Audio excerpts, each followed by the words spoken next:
Welcome to the Genius Factory. Enjoy the video. In this video, I will explain how to use Binance leverage trading. Leverage trading allows you to amplify your potential profits by borrowing funds to increase your trading position.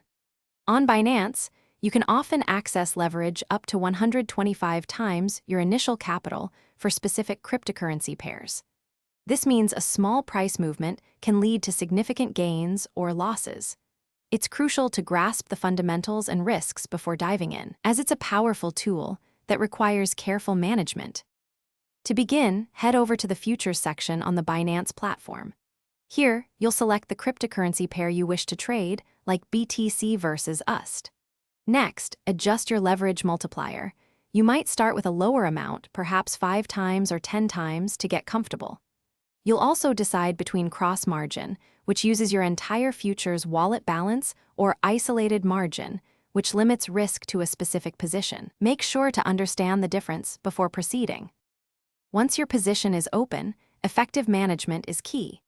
Always set stop-loss orders to limit potential losses and take profit orders to secure gains automatically. Pay very close attention to your liquidation price.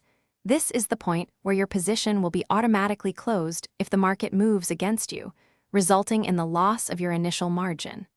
You can also adjust your leverage or add more margin to your position if market conditions change, helping to prevent liquidation.